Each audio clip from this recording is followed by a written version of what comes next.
After an overwhelming amount of support you guys gave me after the first part of the series, you guys give me lots of clips to include in these next parts, and I really appreciate that. So without further ado, let's get right into part 2. Now this first crash is actually one of the worst ones I think I've ever seen. And if you're from the PA area, then you've definitely heard of this crash before. On September 5th, 1985, during the Tuscarora 50 at Port Royal, driver Kenny Smith lost power on the front stretch, which led to this.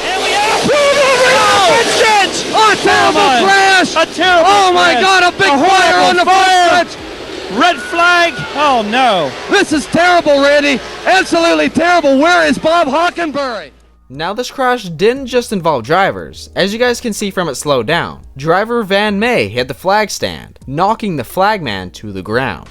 The crash ended up involving more drivers such as Keith Kaufman and Smokey Snellbaker. After May had hit the flag stand, an impact was made with the fuel cell of Kenny Smith's car, causing a fire to ablaze, which led to the fire spreading as hundreds of people flooded the front stretch and turn 1. The safety crew would have the fire put out after around a minute, and Van May was airlifted to the hospital. But this incident would not end his career. He would continue to race after this until 1987, where his career would sadly end after getting struck in the eye by a piece of debris on the track, and in the end, losing his eye. Van May goes on to explain this in the interview he did back in 2004, and I really think it's interesting. Give it a listen. When I hit the flag stand, I was obviously hurt. I had a broken collarbone and a few things, but a piece of shrapnel stuck through my cheek, and so I was bleeding out the mouth. So I was knocked out and bleeding out the mouth, so naturally they thought to work. That's why they call a helicopter. They did that, and that made that more dramatic. Once again, they could have probably hauled me off in an ambulance, and I'd have been fine. Now this wouldn't be the only injury to happen that night. The flagman Bob Hockenberry was hit in the chest when Van May hit the flag stand, which would end up breaking his ribs. Bob's grandson goes on to say this in the comment section of that video. He flagged at Port Royal for 27 years. This incident was a main reason he retired. Now for our next clip, it involves a mayor.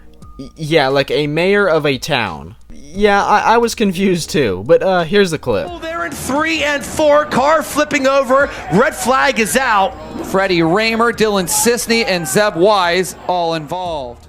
After this crash, drivers Danny Dietrich and Logan Wagner rushed to Dylan Cisney after he exited the car, and luckily Dylan would end up alright after the crash. But what I find interesting about this crash is that it happened at the same race as the previous crash in this video, the Tuscarora 50. And even more interesting, 2 days after this crash, Dylan Cisney would be elected mayor of Port Royal. There needs to be an entire movie about this man. Now this next crash happened around 2 years ago, where Brady Bacon got some monster truck-like airtime. A good job at covering Robert Ballou. Oh, big right, Bacon yard sales it, and he's going to leave the ballpark down in turn 1. Bacon leaves the property. Huge flip for the Macho Man. Now of course Brady was alright after this crash. He has even made merchandise about it. But what's cool about this crash is that Brady was able to have an amazing comeback later that night, going from 14th to 3rd in the B main, and going from 9th to finishing 3rd in the A main. As Matt Day says, it really does show how ridiculous LeBron James is compared to someone like Brady Bacon. Now this next crash would end up on local news, which if you've seen any news broadcastings about motorsport crashes, then you know it cannot be good. Understood.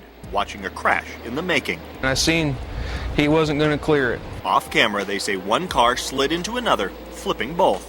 I turned around, picked up my extinguisher, and had my hand on the button ready to go ahead and call it, and it happened. The driver, Mike Houseman, was completely engulfed in flames. Firefighters on scene doing whatever they can to get him out of the car. A firefighter even had to reach in and undo his belt so they can pull him out. In the end, both firefighters sustained minor burns, and the driver would have burns on his face and legs. But luckily, from what the news said, Houseman would recover quickly, and even wanted to get back to racing as soon as possible.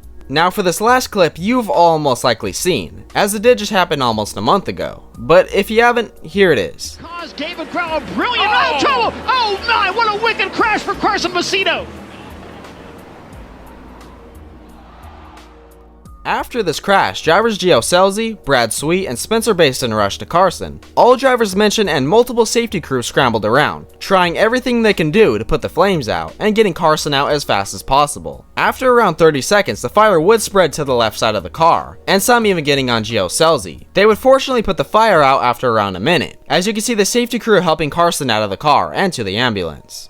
In the Long Live the Chaz interview with Carson, he goes on to say that after the impact, he was completely knocked out, which explains why they couldn't get him out faster. Now Carson would luckily end up alright, and would be released from the hospital that morning after. This crash actually got the World of Outlaws to launch an investigation on what made him hit the wall, which I haven't really heard any updates on this investigation. So if any of you guys have any updates on it, let me know in the comments.